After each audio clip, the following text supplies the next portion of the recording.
बच्चे और बच्चियों, निर्नारियों, दो ही कमाई है। एक तो शारीरिक,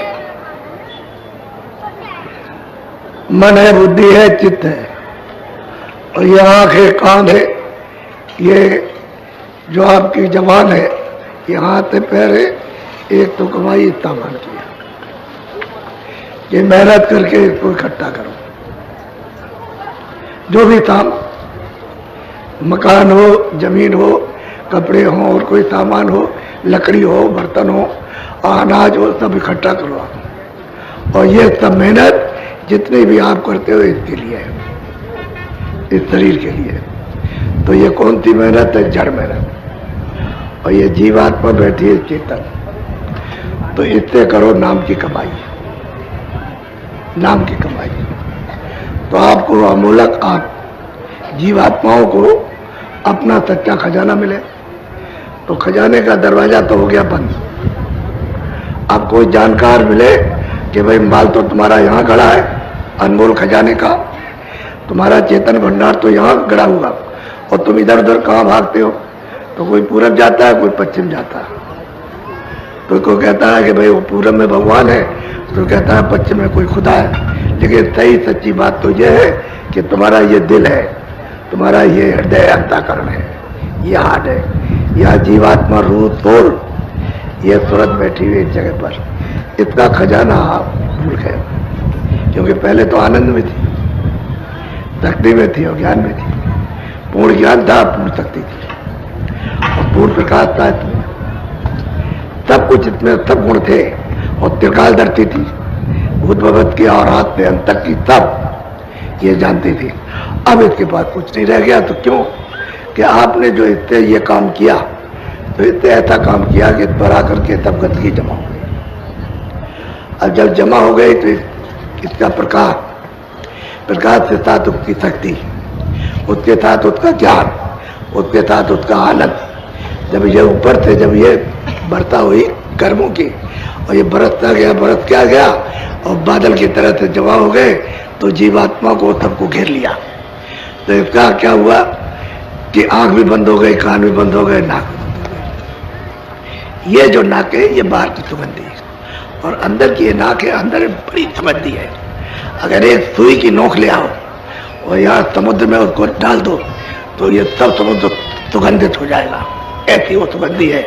लेकिन वो ये नाक है, उसको ये सूखती है, और ये बाहर की अल्प सुगंधी ये, और दुर्गंध ये नाक सूखती है। तो जब ये बाहर से दुर्गंध सुगंध सूखती है, तो अंदर का वाले कानों को देती है, तो उसको ये ज्ञान है कि अच्छी नहीं, ये अच्छा है, ये अच्छा नहीं। जब ये बाहर की आंखें देखती है रूप को, तो कहती है अरे ये अच्छा नहीं, ये अच्छा है। अंदर वाली आंख को देती है। ऐसे ही किसी का शब्द है, जब बाहर से पकड़ती है और अंदर के कान को देती है, तो सोचता है कि प्रिय शब्द है, और इसका मतलब ये है कि ये अशुद्ध है, चुभने वाला शब्द है। तो तीनों चीजें आपके पास है, यानी बाहर की आंख और कान और नाक, और अंदर की आंख और कान और नाक। तो आपको तो सूरत की कमाई करनी चाहिए थी मनुष्य मंदिर में, कि नामधन की कमाई करते हैं, नामधन अपारधन, ये जीवात्माओं का सच्चा खजाना है। और जितने जितने नाम की कमाई की, वो सब के सब पहुंचे उस वाले के पास, क्योंकि उसने जो ऊपर से नाम डाल रखा है, तो जीवात्माओं को नाम से उतारा, उतार करके आवाज से उतारा, उतार करके शब्द से उतार करके ले आया, और यहाँ ला करके बैठा दिया। तो उन्होंने तो कहा था कि देखो ये नाम, ये शब्द छोड़ना नहीं, इसको पकड़ी रहना। तुमको कितना भी लोग लालच दें, मालूम था मालिक को कि वहां पर उनका विधान बनेगा, ये जीवात्माओं को फिर पीछे से रोकेंगे। तो ये इनको कहा कि तुम फतरा नहीं, इसको पकड़े रहना, इस नाम को छोड़ना नहीं, शब्द को न छोड़ना, आवाज को मत छोड़ना, पकड़े रहना। अगर आवाज तुम पकड़े रहती तब तो कोई भी धोखा नहीं दे सकता था। अब आवाज जैसे ही मतलब यह है कि आपने अच्छा बुरा काम किया और ये ऊपर से लदना शुरू हो गया, तो धीरे धीरे करके आपकी आंख कमजोर हो गई, क्योंकि उसमें मलबा जमा हो गया, और कान भी कमजोर हो गए सुनने के, और नाक भी कमजोर हो गई सूंघने की। तो सब पर आकर के उस पर पड़ा, तो इसको सबको ढक लिया। तो ये जड़ में आकर के फंस गई। ये कर्म क्या है? जड़ है। तो शरीर जो है वो जड़ है, सामान्य जड़ है, तो जड़ में फंस गई। तो अब कहा जाता है जड़ चेतन ग्रंथ पड़ गई। जड़ की चेतन के साथ गंठी पड़ गई एकदम बिल्कुल झूठी है, लेकिन इसका खुलना बहुत मुश्किल है। कोई महात्मा मिल जाए जानकार जो खुद खुला हो, वो तो खुल सकता है, और जो खुद खुला नहीं है, जितने अपनी आंख नहीं खोली उतने उसको नहीं देखा, तो आपको कुछ नहीं दे सकता, न दिखा सकता, न खोल सकता, न नाम से जोड़ सकता। ऐसा कोई चाहिए हमको यहाँ, तो वो तो वही चाहिए जो उस गुरु से मिला दे, जहां से आए वो गुरु उसी से मिला दे, वो सबका गुरु। यहाँ जो आएगा वो गुरु नहीं बनता, यहाँ से जो आएगा वो मददगीर बनता है, सहायता करने वाला बनता है, आपकी हेल्प करेगा, और जब तुमको ले चलेगा, पहुंचा देगा, तब तुम कहोगे कि गुरु तो ये है। ये तो यहाँ गुरु बनने नहीं आता, वो जीवों को जगाने के लिए आता है, सफाई करने के लिए, कि इनके मन की, बुद्धि की, चित्त की, और ये इनका अंतःकरण है, और ये जीवात्मा जो गंदे हो गए, इनकी सफाई कैसे जाए, तो उसको उसकी युक्ति मालूम है, तो सफाई करता है, और आँख खुलेगा, कान खुलेगा, फिर नाम से जोड़ेगा, शब्द से जोड़ेगा, फिर ये तुरंत उसको पकड़ेगी और चढ़ेगी। जैसे ही चढ़ने लगेगी तो प्रकाश ही प्रकाश है, उधर अंधेरा नहीं। यह अंधेरा तो इन आंखों के लिए है, कि अब सूरज निकल आया तो इन आंखों के लिए उजाला हो गया, और शाम को जब डूब गया तो इन आंखों के लिए अंधेरा हो गया। लेकिन जब अंधा हो गया तो दिन और रात अंधे, तो दोनों अंधेरे, उधर भी अंधेरा, इधर भी अंधेरा, तो उधर भी झूठ है, इधर भी झूठ है। इसमें ना उजाले में कुछ है, ना अंधेरे में कुछ है। अब वो जो खुल जाए, जहाँ ना सूरज निकलता ना डूबता है, और उधर अंधेरा कभी होता नहीं, वो जैसा कहता है हो जाला।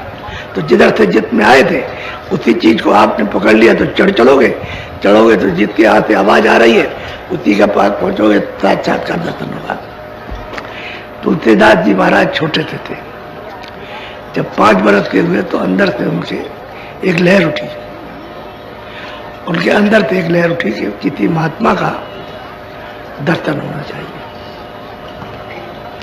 तो अब किसी से कह तो सकते नहीं है, तो महात्मा क्या देगा कि दर्शन होना चाहिए।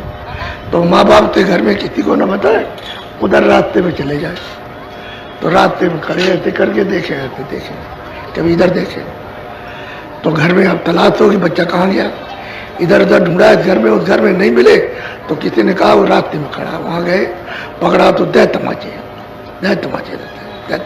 बड़ा डांटा फटकारा है। एक दिन तो घर में रहे और फिर इधर रास्ते में चले गए।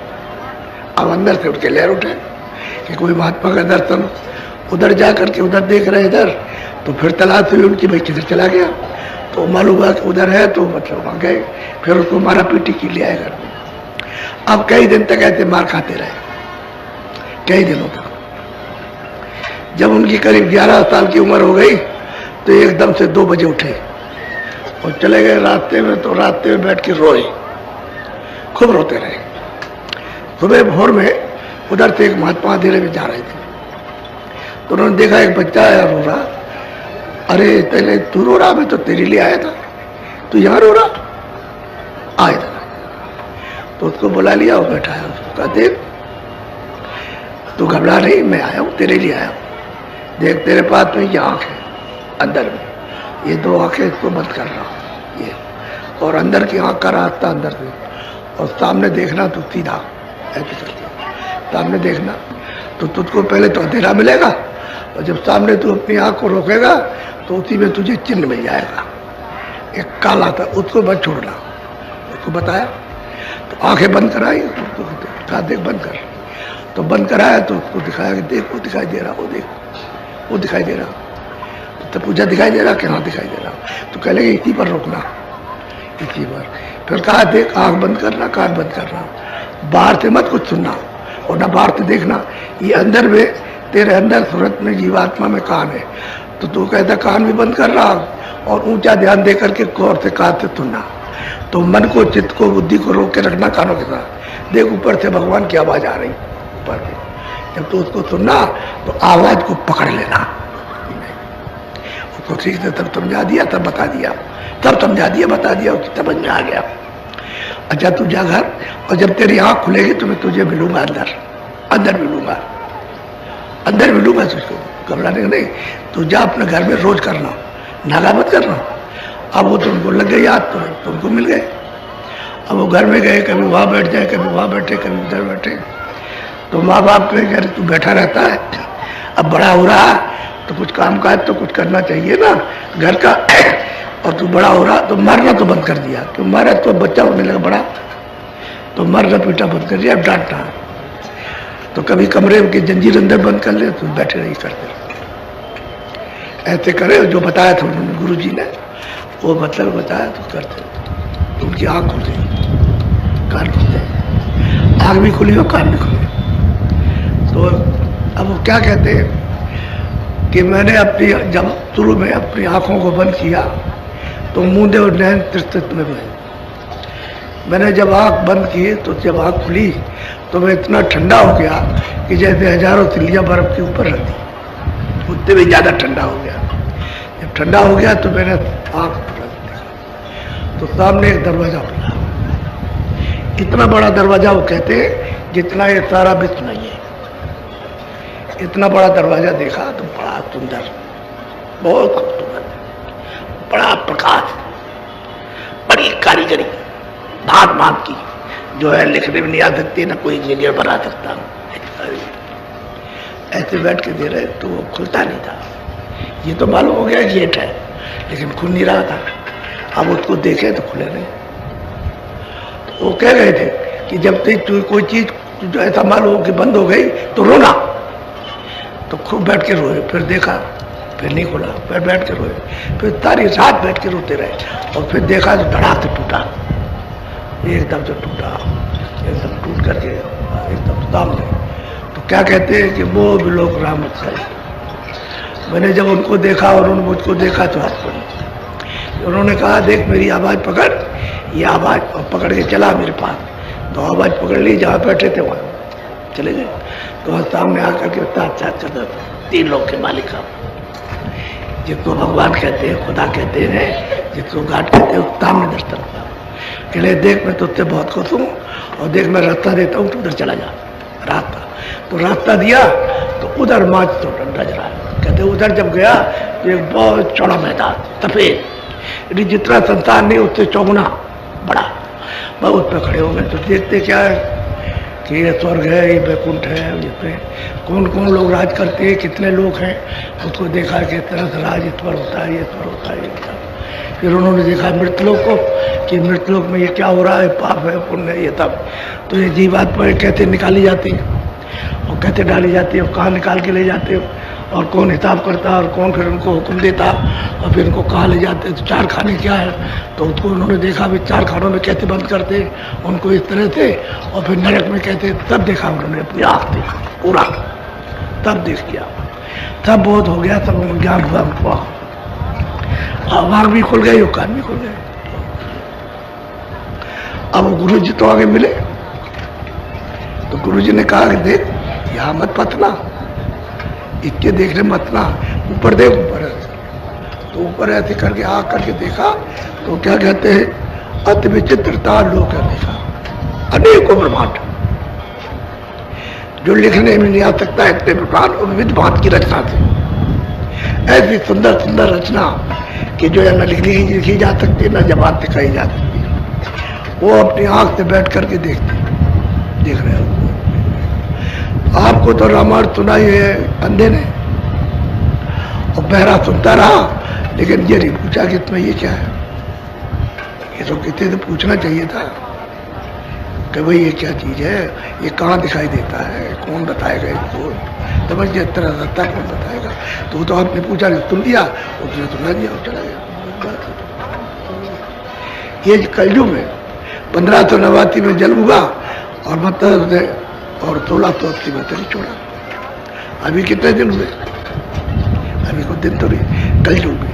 और उन्होंने कहा कि सबको समान, इस कलयुग में जितने भी मनुष्य शरीर में है, कोई नर नारी हो, किसी जात में कोई मतलब नहीं, जितने भी नर नारी है, जितनी जातियां, वो नहीं, मनुष्य इंसान, उनमें सबको अधिकार दिया है कि तुम जीवात्माओं का भजन कर, जीवात्मा से उस मालिक का भजन कर सकते, कोई रोक टोक नहीं सबको। पहले तो नहीं था, पहले तो कहा ये नहीं कर सकता, ये नहीं कर सकता, ये नहीं कर सकता, ये नहीं कर सकता, स्त्रियाँ नहीं कर सकती। अब सबको करने का अधिकार मिल गया। स्त्रियाँ कर सकती है, 12 वर्ष के ऊपर के बच्चे कर सकते हैं, बुढ़े कर सकते हैं, सब कर सकते हैं। जब सबको अधिकार मिल गया कलयुग में मालिक के पाने का, तो आप लोग वो चेष्टा क्यों नहीं करते? वो उपाय करो कि कोई बताने वाला मिल जाए। तो थोड़ा सा जब वो बताए, जैसे उनको बताया, तो अगर वो करते नहीं घर में बैठ कर जी, इधर बैठ के उधर वहाँ कर रहे हैं अपना और कर रहे हैं, और उन्होंने कहा हम आगे मिलेंगे, जब हमको जरूरत पड़ी तो हम तुमको मिलेंगे, तो आप बताएंगे तुमको। तो करते रहे तो आप खुल गए, तो राम से मिले।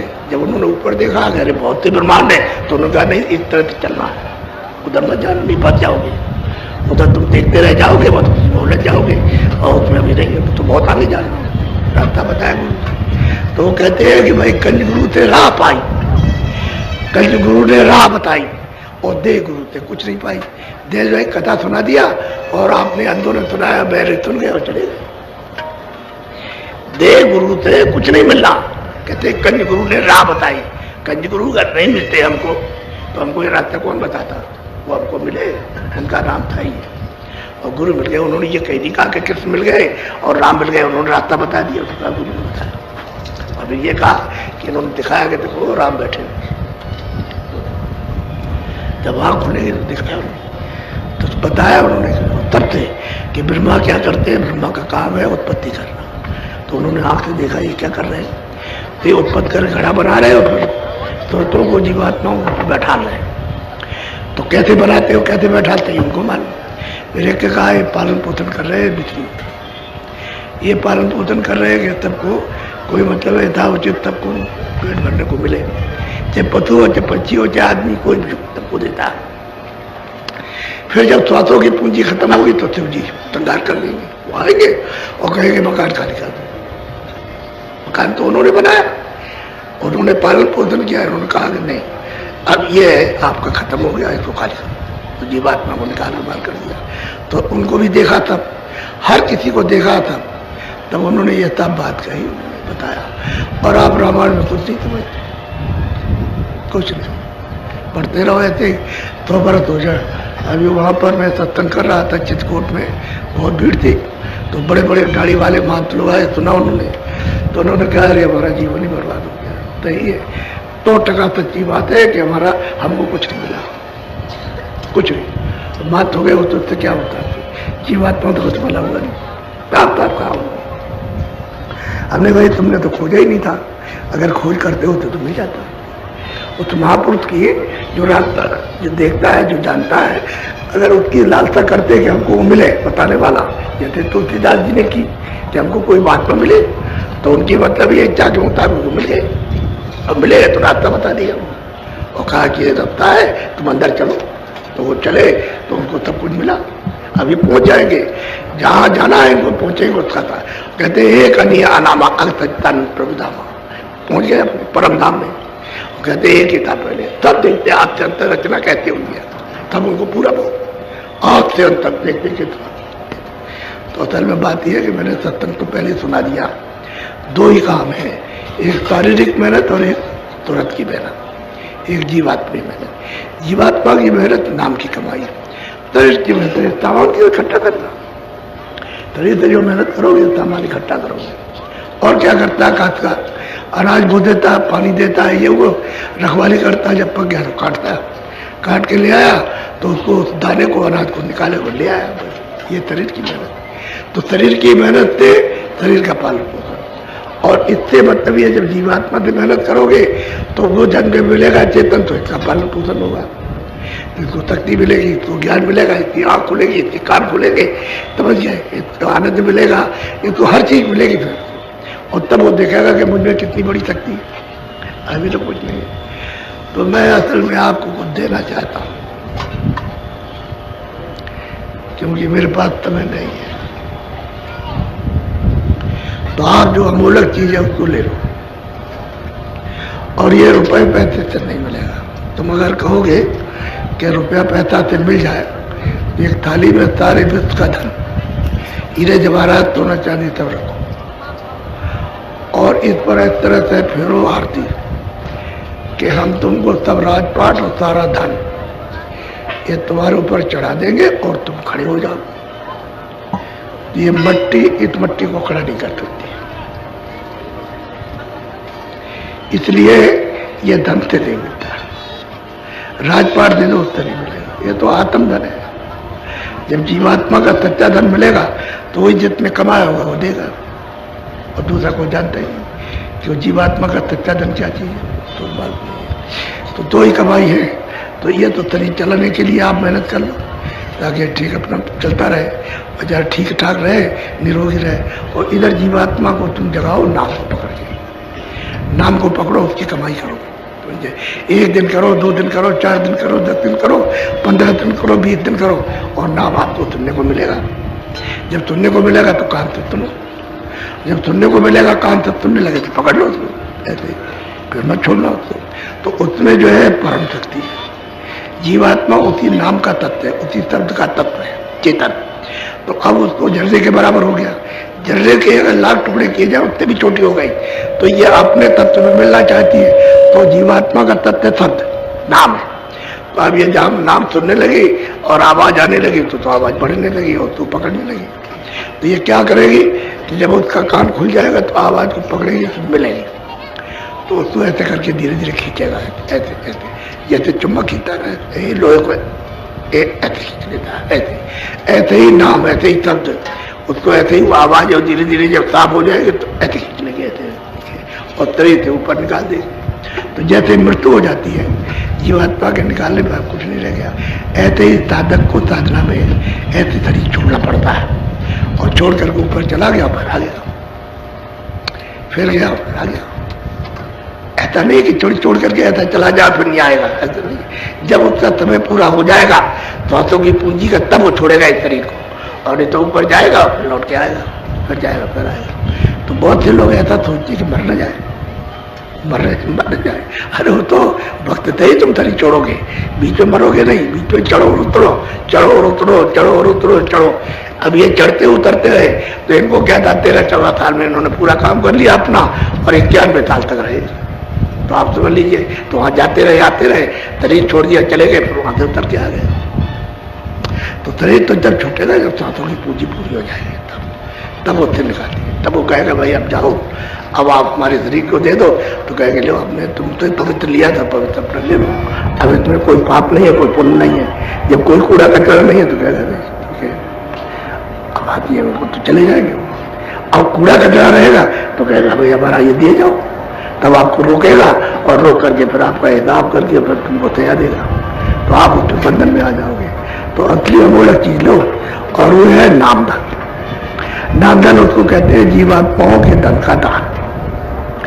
स्रोतों के जैसे गौतम की अगर तुरंत कर, रामायण में भी तुरंत लिखा और संतों ने भी तुरंत के बारे में कहा। तुरंत कहते हैं जीव, इस जीवात्मा को रूह को कहते हैं, जो तोल है उसको तुरंत कहते हैं। तो तुरंत का धन है नाम, नाम धन है। अब उसकी अगर कमाई कर लो तो काम बन जाए, और कमाई कुछ नहीं करते हो, रत्ती भर भी इसमें लगे रहते, पड़े रहते सारा तरह। तो मैं आपको नाम दान दूंगा, क्योंकि सत्संग तो हमने सुना दिया, अब उसकी जरूरत नहीं है और कुछ सुनाने की, अब तो सीधा रास्ता पकड़ाना है। नाम दान देखो, इधर शरीर में 2 आंख इधर है, और बीचों बीच में ये तुरंत बैठी है, उसमें 1 आंख है, तो कितनी आंख हुई? 3 आंख। अब आप इधर देखो, ये शरीर में 2 कान है, और ये तुरंत में 1 कान है, तो कितने कान में? 3 में। और इधर देखो आप, ये 2 नाक शरीर में और 1 नाक तुरंत और जीवात्मा, तो क्या नाक में? मोटी बात है। अब ये सीधी बात है। अब ये आंख और कान काम करेंगे इधर का। जब मान लो किसी की आवाज ना हो, कोई भी आवाज ना हो, तो आपके कान क्या करें? कुछ नहीं करें, कुछ नहीं करें। अगर कोई आवाज ना हो तो ऐसे सुनता रहे। अब कोई आवाज होगी तो ये पकड़ेंगे, पकड़ के अंदर वाले कान को दे देंगे, भाई इनका काम इतना ही और कुछ नहीं है, क्योंकि चेतन तो अंदर है, ये तो जड़ है।